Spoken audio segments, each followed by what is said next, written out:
पाकिस्तान चुनाव का रिजल्ट आ गया है और इस रिजल्ट में क्या भारत की जीत हुई है, ऐसा क्यों कहा जा रहा है, जानेंगे क्या है मामला। तो वहीं दूसरी तरफ जापान और अमेरिका पे भड़क गया है चाइना, ये कहते हुए कि तुम्हारा हाल बहुत बुरा होगा।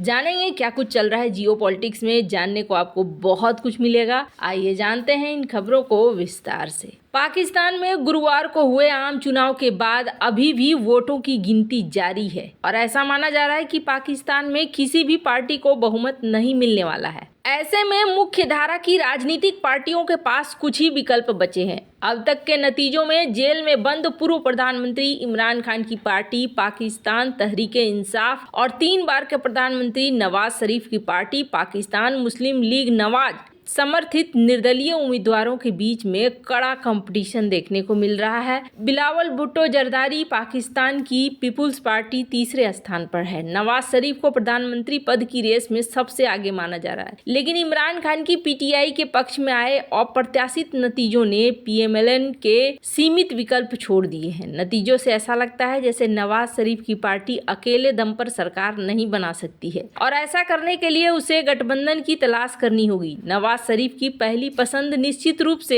पीपीपी होगी, जो पिछली पीएमएलएन के नेतृत्व वाली पाकिस्तान डेमोक्रेटिक मूवमेंट गठबंधन सरकार में एक प्रमुख भागीदार थी। हालांकि पीपी नेता बिलावल भुट्टो जरदारी द्वारा अपने चुनाव अभियान के दौरान शरीफ की कड़ी आलोचना ने दोनों पार्टियों के बीच गठबंधन की संभावना पर ग्रहण लगा दिया है। कराची स्थित राजनीतिक टिप्पणीकार का कहना है कि बिलावल की नवाज शरीफ की हालिया आलोचना को देखकर तो मुश्किल लगता है कि दोनों पार्टियां व्यवहारिक रूप में आएंगी सामने। आपको बता दें, दोनों ने एक दूसरे के खिलाफ खूब बयानबाजी करी है। ऐसे में दोनों का साथ आना जनता को एक ठगा हुआ जैसा महसूस कराने वाली स्थिति होगी यहाँ पर। अब इमरान खान कह रहे हैं कि हम जीत गए हैं और नवाज शरीफ कह रहे हैं कि हम जीत गए हैं। अब दोनों के जो हालात बन रहे हैं वो हालात एक बार को 1971 वाले बांग्लादेश की याद दिला रहे हैं। अब माना जा रहा है कि गठबंधन की सरकार ही बनेगी और इसमें शहबाज शरीफ और जरदारी एक साथ आएंगे।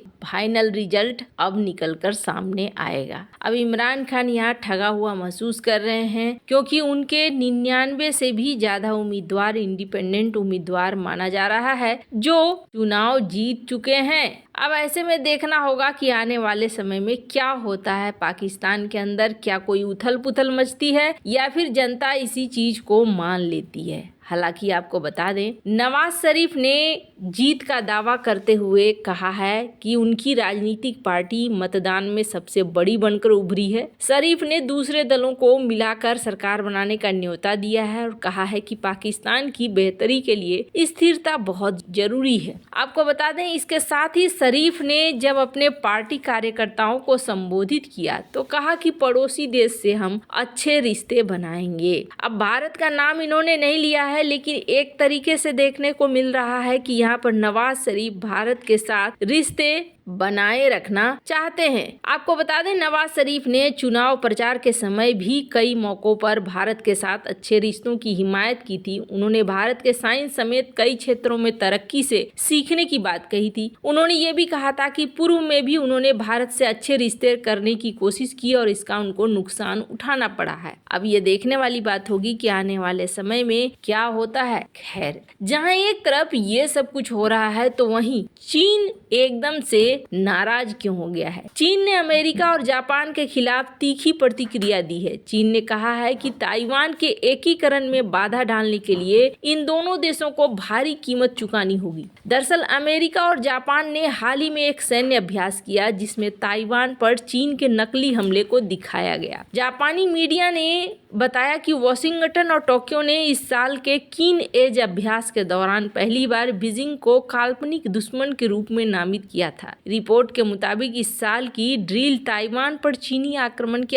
आसपास केंद्रित रहेगी। इस पर टोक्यो स्थित चीनी दूतावास ने एक लिखित बयान में चेतावनी देते हुए कहा कि अगर कोई चीन के आंतरिक मामलों में हस्तक्षेप करने और चीन के पुनर्मिलन में बाधा डालने पर जोर देता है तो ये केवल तथाकथित काल्पनिक दुश्मन के मुद्दे के बारे में बात नहीं होगी, उन्हें भारी कीमत चुकानी पड़ेगी। यूएस इंडो पैसिफिक कमांड के अनुसार ऑस्ट्रेलियाई रक्षा बल भी 8 दिवसीय अभ्यास अभ्यास में शामिल हुआ जो गुरुवार को समाप्त होगा। रिपोर्टों में यह भी कहा गया कि अभ्यास के लिए वास्तविक और अपरिवर्तित मानचित्रों का उपयोग किया गया। इससे मानचित्रों का उपयोग करने का एक मानदंड टूट गया जो वास्तविक मानचित्रों से अलग होता है। बीजिंग ने कहा कि उसने मीडिया रिपोर्टों के बाद टोक्यो को अपनी गंभीर चिंताएं व्यक्त की हैं, जबकि चीनी दूतावास के बयान के अनुसार जापान ने रिपोर्टों में वर्णित ड्रिल की जानकारी की सटीकता से इनकार किया है। चीन शुरू से ही ताइवान को अपने क्षेत्र के हिस्से के रूप में देखता रहा है। वो अक्सर जरूरत पड़ने पर बलपूर्वक ताइवान पर कब्जे की धमकी भी देता रहा है। हालांकि ताइवान पर कभी भी चीन का कब्जा नहीं रहा है। अधिकांश देशों की तरह जापान और अमेरिका ताइवान को एक स्वतंत्र राज्य के रूप में मान्यता नहीं देते हैं, लेकिन वे इस द्वीप के सबसे ज्यादा करीबी हैं। उन्होंने शुरू से ही ताइवान की खाड़ी में यथास्थिति के किसी भी बदलाव का विरोध किया है। अमेरिका तो ताइवान को सस्ते दाम पर हथियारों की सप्लाई भी करता है। आपको बता दें,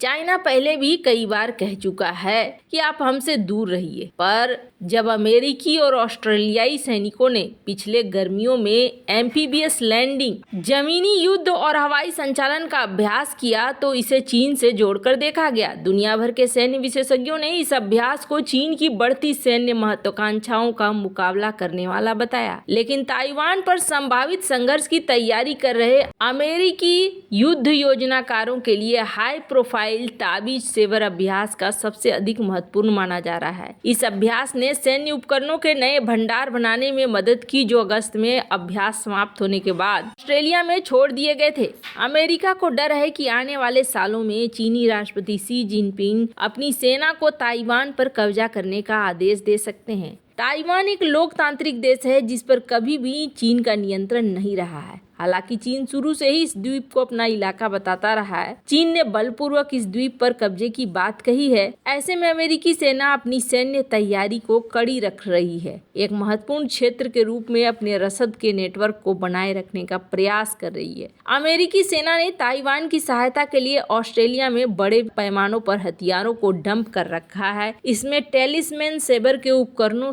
में लगभग 330 वाहन ट्रेलर, दक्षिण पूर्वी ऑस्ट्रेलिया के बेंडियाना के गोदामों में 130 कंटेनर शामिल हैं। अमेरिका ने के चीन के चारों ओर बसे देशों में अपने लॉजिस्टिक हब को काफी मजबूत किया है। इसमें फिलीपींस में कई नए सैन्य अड्डे खोलना, हथियार और रसद सामग्री के उच्च स्तर को मेंटेन करना भी शामिल है। प्रशांत क्षेत्र में शीर्ष सेना कमांडर आर्मी जनरल चार्ल्स फिलन ने कहा है कि वो इंडो पैसिफिक क्षेत्र में अधिक सैनिकों, हथियारों और गोला बारूद की तैनाती पर विचार कर रहा है। खास देशों का नाम लिए बिना उन्होंने कहा कि इस क्षेत्र में कई अन्य देश हैं जहां ऐसा करने के लिए हमारे पास पहले से ही समझौते हैं। विशेषज्ञों का माने तो प्रशांत क्षेत्र में अमेरिकी मिलिट्री लॉजिस्टिक ताइवान पर किसी भी संभावित संघर्ष में सबसे बड़ी कमजोरियों में से एक है। वर्तमान और पूर्व अमेरिकी सैन्य अधिकारियों और विशेषज्ञों के अनुसार अमेरिका वॉर गेम्स ने निष्कर्ष निकाला है कि चीन भारी हथियारों से लैस लड़ाकू विमानों से युद्ध किए बिना जेट ईंधन आपूर्ति और ईंधन भरने वाले जहाजों पर बमबारी करने, अमेरिकी वायु और समुद्री शक्ति को नुकसान पहुंचाने या अमेरिका के सतही युद्धपोतों के बेड़ों को डुबाने की कोशिश करेगा। और इसके जवाब में अमेरिका का पूरे क्षेत्र में मिलिट्री लॉजिस्टिक को बढ़ाने की कोशिश कर रहा है, जिसमें ऑस्ट्रेलिया में गोदाम भी शामिल हैं। खैर, आपको क्या लगता है, क्या ताइवान पर हमला करेगा कभी चीन? कमेंट कर अपनी राय जरूर बताएं। जल्द मिलते हैं अगली वीडियो में नई खबर के साथ।